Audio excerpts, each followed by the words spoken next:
अब आप ये नहीं बोल पाएंगे कि कानून अंधी है, क्योंकि सुप्रीम कोर्ट ने लेडी जस्टिस की स्टैचू कर दी है चेंज।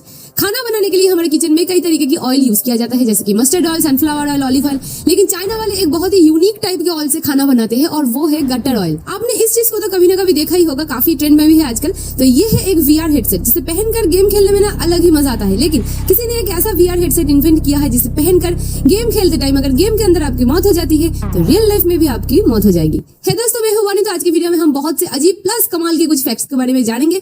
तो चलिए जल्दी से शुरू करते हैं। नंबर 1, 2020 का कोविड-19 जिसको पूरी दुनिया कभी नहीं भूल सकती। यूएस के बाद इंडिया सेकंड हाईएस्ट नंबर पर है, जहां कोविड-19 के 45,43,948 केस देखने को मिले। फिलहाल वो सब भूलकर अभी हम आगे बढ़ चुके हैं, लेकिन टॉपिक ये नहीं है, टॉपिक है ये सॉन्ग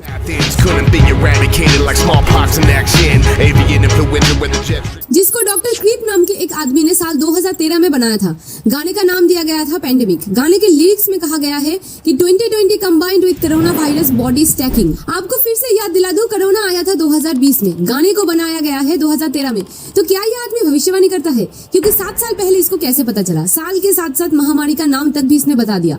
ये सॉन्ग YouTube पर अवेलेबल है, आप जाइए गौर से सुनिए और कमेंट में बताइए कि ये कैसे पॉसिबल हो सकता है। नंबर 2, हाल ही में सुप्रीम कोर्ट ने नई लेडी जस्टिस की स्टैचू अनवील की है, हमारे chief justice of India Chandrachud के प्रेजेंस में। इससे बहुत कोई खुश है और बहुत कोई नाखुश। नई स्टैचू की आंखों पर पट्टी नहीं है, इससे इक्वालिटी यानी कि समानता को दिखाया जा रहा है। और आंखों से पट्टी हटाना इस बात का प्रतीक है कि भारत में कानून अंधा नहीं है। पहले स्टैचू की लेफ्ट हैंड में तलवार हुआ करता था, जो कि दंड को, पनिशमेंट को रिप्रेजेंट करता था। उसकी जगह पर अब लेडी जस्टिस की लेफ्ट हैंड में है भारत का संविधान। इसका अर्थ यह है कि संविधान को मानकर ही न्याय के पक्ष में ही फैसला लिया जाएगा। स्टैचू के दूसरे हाथ में तराजू है, जो कि पहले भी हुआ करता था और अभी भी है। अगर बात करें अटायर की, तो पहले वेस्टर्न ड्रेस में मूर्ति देखने को मिलती थी, लेकिन अब आपको व्हाइट इंडियन साड़ी में मूर्ति देखने को मिलेगी। और न्याय की देवी के सिर पर एक मुकुट भी देखने को मिल रही है। मगर सूत्रों के अनुसार इस स्टैचू को अप्रैल 2023 में बदला गया था। नंबर 3, आपने कभी न कभी तो ये सुना ही होगा कि चाइना में लोग बहुत सी अजीब सी चीजों को खाते हैं, लेकिन ये अभी सच में हद ही है।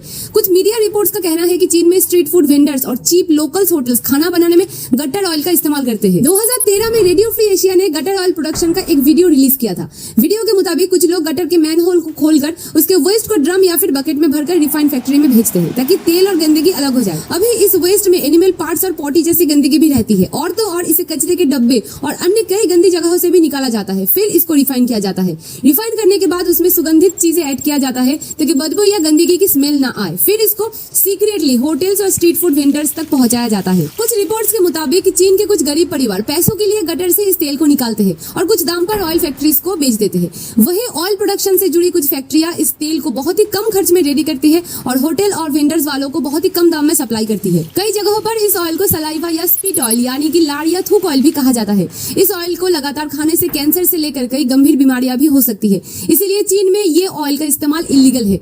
चीन में गटर ऑयल बेचने पर लंबी जेल की सजा या फिर मौत की सजा भी हो सकती है। अब तक की सबसे लंबी सजा 7 साल की हो चुकी है। 2014 में बिजनेसमैन झू जुआनफेंग को आजीवन कारावास की सजा सुनाई गई है। नंबर 4, अगर आप गेम में मर जाते हो तो आप असल जिंदगी में भी मर जाएंगे। ये कहावत तो आपने बहुत बार सुना ही होगा, साइंस फिक्शन मूवीज में, शोज में, स्टोरी बुक्स में।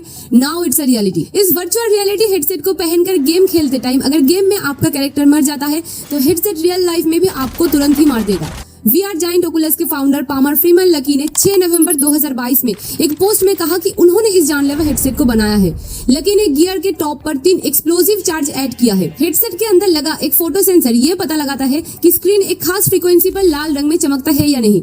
थियोरेटिकली गेम डेवलपर्स अपने गेम ओवर स्क्रीन में उस फ्रीक्वेंसी का उपयोग कर सकते हैं, सेंसर्स को ट्रिगर कर सकते हैं, जो फिर एक्सप्लोसिव चार्ज को विस्फोट करने के लिए संकेत देता है, फिर बूम। तो मेरे प्यारे दोस्तों, क्या आप इस हेडसेट को पहनकर एक गेम खेलना चाहेंगे? नंबर 5, इतिहास में पहली बार सऊदी अरब के रेगिस्तान में अचानक स्नोफॉल हुई। रेगिस्तान यानी कि गर्मी और बस गर्मी, वहाँ स्नोफॉल। वहाँ के लोकल से लेकर दुनिया भर के लोगों के लिए इस बात पर यकीन कर पाना थोड़ा सा मुश्किल है। तो चलिए पूरी बात को जानते हैं। तो हाल ही में सऊदी अरब के अल जौफ रीजन में अचानक बर्फ गिरने लगी। बर्फ इतनी ज्यादा थी कि अचानक देखने पर आपको लगेगा कि आप मनाली में है। अभी कुछ लोगों का ये कहना है कि ये ग्लोबल वार्मिंग और क्लाइमेट चेंज की वजह से है, तो कुछ लोगों का ये कहना है कि दुनिया का अंतिम समय आ चुका है। मगर ऐसी घटना सऊदी अरब में पहली बार नहीं है। कुछ साल पहले ही सहारा रेगिस्तान के एक शहर में तापमान -2 डिग्री सेल्सियस तक गिर गया था, जिसकी वजह से वहाँ पर भी बर्फ गिरने लगी। वैसे रेगिस्तानी इलाकों में स्नोफॉल के पीछे साइंटिस्ट अक्सर क्लाइमेट चेंज को ही देखते हैं। सऊदी अरब के उत्तरी पश्चिमी कोण में बसी ये जगह अपने बड़े बड़े रेगिस्तान, ऊंचे ऊंचे पहाड़ों और हिस्ट्रिकल हेरिटेज के लिए फेमस है। अल जौफ की राजधानी सकाका है और यहाँ की मौसम ज्यादातर समय ही गर्म ही रहता है, लेकिन ये स्नोफॉल और भारी बारिश ने इस जगह की मौसम को बिल्कुल ही बदल के रख दिया है। अल जौफ न केवल सऊदी के एग्रीकल्चर के लिए जरूरी है, बल्कि वहाँ के खजूर के बाग और दूसरे अन्य फसल देश भर में काफी फेमस है। ऐसे में यूं अचानक मौसम का बदलना बिल्कुल ही अच्छी बात नहीं है। तो आज की वीडियो में इतना ही। जाने से पहले वीडियो को एक लाइक करके, अननोन बातों को सब्सक्राइब करके बेल आइकन को हमेशा ऑल पर रखिए। मिलते हैं अगले वीडियो में।